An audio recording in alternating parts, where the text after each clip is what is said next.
Welcome back to Love Letters Live, where we, three girls in our 20s, sit down with married women to hear about how they found their person. I'm Annie, joined with Kate and Elizabeth, and today's guest has an inspiring story about experiencing two great loves in her life. Her name is Patty, and she's our wonderful Elizabeth's grandma.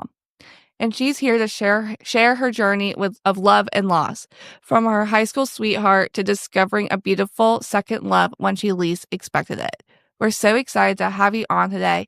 Patty, tell us a little bit about yourself. Well, I grew up in Raleigh, North Carolina. Raleigh was much smaller then. It was a smaller town. And we walked everywhere to dancing classes, piano lessons, scouts. My mom didn't work. She was at home. We had no TV until I was a teen. And my house maybe was the first on the street to get a television. So everybody came there to watch television. And that's how I grew up. Very wonderful childhood, playing outside, walking, having lots of friends in the neighborhood, walked to school, walked to church. It was great. So you met your first husband in high school. Tell us a little bit about your relationship with your high school sweetheart. Oh my gosh. He was a senior and I was a sophomore at Broughton High School. I was a cheerleader. He was a football star. So it was all fun. It was great. He was beautiful, blonde, blue eyes, so very handsome. And we dated. We dated in high school and also through college. Got married after college. So how did you make it work when he was in college and you were still in high school with that age gap? Well, he got teased quite a lot because I showed up at the fraternity house in my cheerleading outfit, and they called him high school for about a year after that. But we made it work. He would come to the activities at the high school, and then I would go to some of the NC State ball games and things. And I went to some of the fraternity parties. My dad wasn't really happy about that, and he didn't know about some of them. But anyway, we made it work. Well, did you know he was the one when you were in high school, or was it in college? Well, I think after dating 2 years through high school and then into college, we kind of knew. Probably, I think we knew pretty quickly. He was great. We got along great. Our families were wonderful, and both of our families lived in Raleigh, and they knew each other. So it was great. Do you have a specific moment when you realized, like, oh, I really like this guy? Oh, yes. That was when I saw him in the halls walking up and down Broughton High School. Yeah. That was before he ever asked me on a date.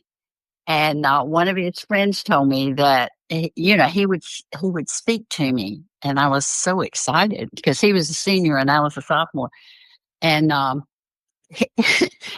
they said he called me Sunday school. So did he talk to you first, or did you talk to him first? Well, he spoke to me in the hall, and I went into my classroom just crazy. And I have friends that still remember. I said, "Oh, he knows my name." Oh my gosh, I'm like that. Like, how did you know it? But I'm flattered. So, do you remember your proposal story? How did he ask you to marry him? Oh my gosh, I was at women's college, and he had graduated, and he was trying to decide, where to go about a job or whatever. And so he asked me to marry him. And I said, "Well, you're going to have to talk to my dad first." And so he did. And that was painful for all of us because my dad knew what was going on and gave us a hard time about it. But yeah, it was while I was still in college. Oh, sweet. And how did your relationship grow when you built a family together? How long were you guys married before kids came along? Well, let's see. We were married a year and a half, and Sherry was born. I was 27 and had 3 children. We rented for about 3 years a duplex, and then we built our home. And I still live in that house in Raleigh. That's still my home. Yeah. That's so special. So, since you were a young mom and you had three children, was it difficult ever to navigate having a family at that age? Absolutely not. It was just perfect. I had great kids. And that's what we did. Our life revolved around our families and our children and our friends. And my kids played soccer. They did the travel soccer, and we traveled a lot with them. We went to all of the ball games. The girls played basketball, um, volleyball. They were very, very sports minded, as Bobby had been. So, unfortunately, all good things must come to an end, and you unfortunately lost him. How did you cope with the transition from wife to widow? Well, it was very sad to lose him after 40 years, but I always felt grateful for those 40 fantastic years. And I looked at the positive side of it. Wasn't I lucky to have him for 40 years? So that's how I handled it. And I coped by saying yes to all invitations. My friends were wonderful. My family was great. Everybody was very supportive. And I was a widow for 8 years. Wow. So you had a long time of being a widow. Yes. And I never imagined that I would ever find anybody else that I could love or be interested in. And those 8 years, I really was not looking for anybody. Yes. So how did you meet your second husband? Well, I went to my 50th class reunion, Broughton High School reunion. And of course, there's so many of my friends that still live in Raleigh. And we were excited to see everybody that came from out of town. And Skelly came from Wilmington, and he had lost his wife. And we got together there. And by the end of the weekend, he asked me if I would go to church with him on Sunday or if he could go with me to my church. And I said, absolutely. And then we started going to dinner. And just eventually, we just realized we enjoyed each other's company. And we both had so many of the same interests. We loved to travel. We loved to play cards. We loved people. So it just worked out great. That's so sweet. Did you know him in high school? I did know him in high school. He didn't come until midway through my senior year, and he was in some of my classes. So I did know him. And his wife, he married someone in our class, and his wife was a friend of mine. She lived in my same area, and we drove to school together sometimes once we started driving. Nobody had a car then, but That's there were crazy. very few that had cars then. But we had a guy in our neighborhood that would pick us up, and both of us lived in the same neighborhood. That's wild. So, yes, I knew both of them, and he knew Bobby. So Wow. we had some history there. Obviously, we're Team Patty, but when you started going out with your second husband, did people have opinions? Were people upset that you moved on with someone that you also went to high school with? No, because it had been 8 years, I think everyone was so happy that we had found each other, and particularly our class friends. Oh, that's fantastic. The ones.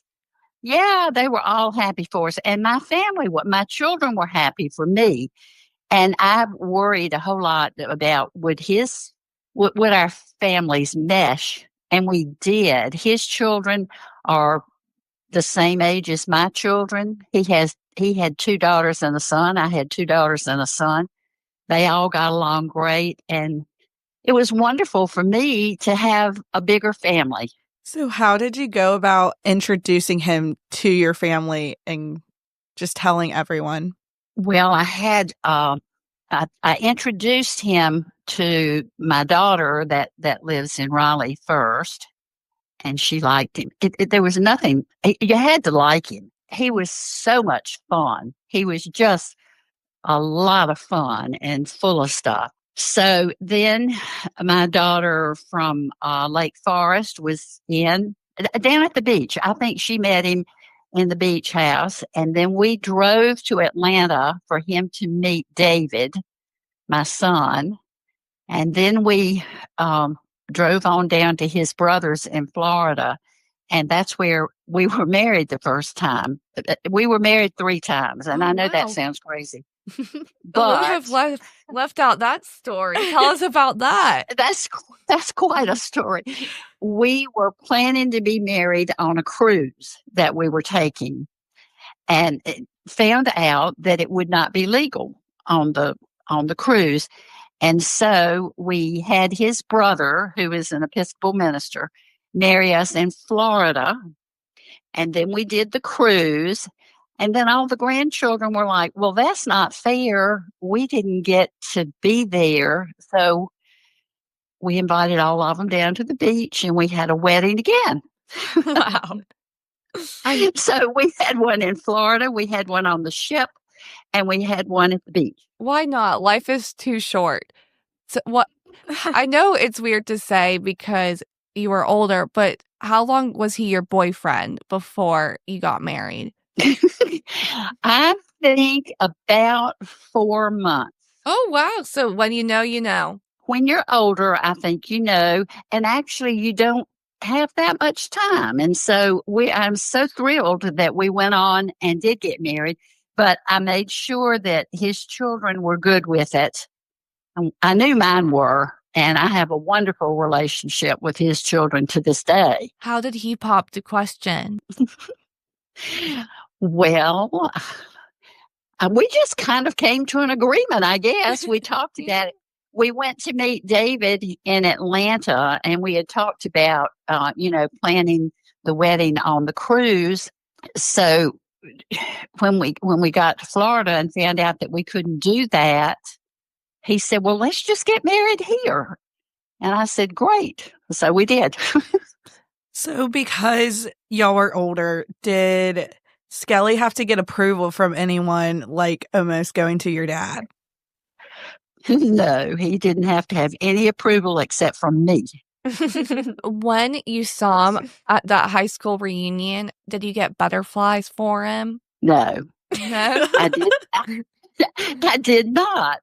But I think he kind of thought something might work out there. I don't know. But after several dates and everything, oh yeah, I thought this could be good. Was it hard to open your heart again after such a long marriage? Well, it's different. It's just a different kind of love. I loved both of those men with all my heart, but it was different. We had Skelly and I had no responsibilities. The children were all settled in, and we could just do exactly what we wanted to do. So it was totally different. Do you think your view on love has evolved after experiencing it twice? Yes, I think everybody should leave their hearts open to love because it's out there and you never know when you're going to run into it. And if you do, you're very lucky. I know this is hard, but do you feel like it is a hard question to answer, but do you think that the love was the same? Did it feel different? Was it a similar love, a different type of love?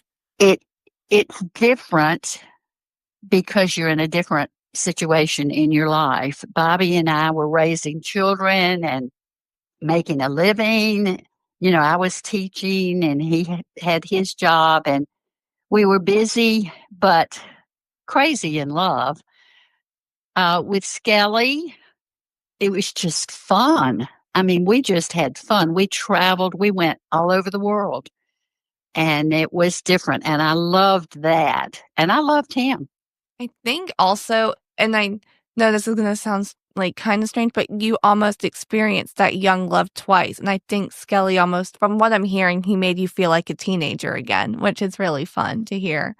Oh, yes, he did. He did. He made me feel wonderful every day. He would always make me feel good about every day. So yes, it was exciting. How long were you guys married?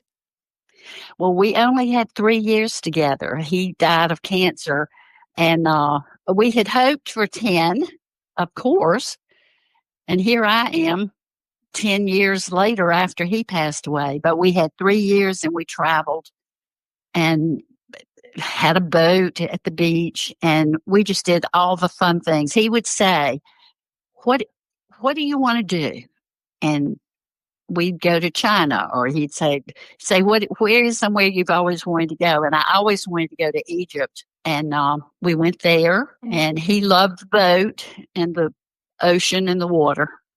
That is amazing. You had, it seems like, the most amazing 3 years. We did. We did. And I have no regrets whatsoever. It was just wonderful. And I'm so glad we had those 3 years. And I'm glad we didn't wait. Some older couples, I think, they think, well, let's wait. We'll see. We didn't. We just jumped right into it. No, and I didn't know that you guys only had 3 married years together. So that changes everything too. Because you did so much together, it seems like it was a 10-year relationship. You squeezed 10 years into 3 year. Or You're right. Yeah. We did. We squeezed a lot of life into those 3 years, and we played cards. We had wonderful friends here at the beach. We lived at the beach most of the time. We would go to Raleigh occasionally, but most of the time we stayed at the beach and developed a lot of relationships here. So you traveled a lot with him. Is there one specific trip that stands out to you that you feel like helped you grow as a couple and you created some of the best memories? Oh my gosh, they were all wonderful. I loved Egypt because I had always wanted to go there. And he loved Spain. We went to a bullfight. Oh, wow.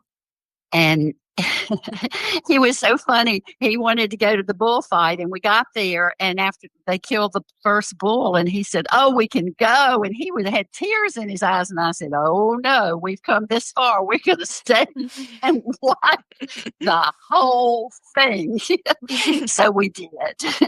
Is there anything that Skelly did to make feel like a forever person? Did you get that butterflies when you were around him? Oh, I did. I sure did. And the last thing he said to me before he passed away was, "Please don't stop traveling. You keep going." And I have. And I have. I'm emotional. So, what would you say to someone who's unsure if love can happen more than once? Because we're just here trying to find one person.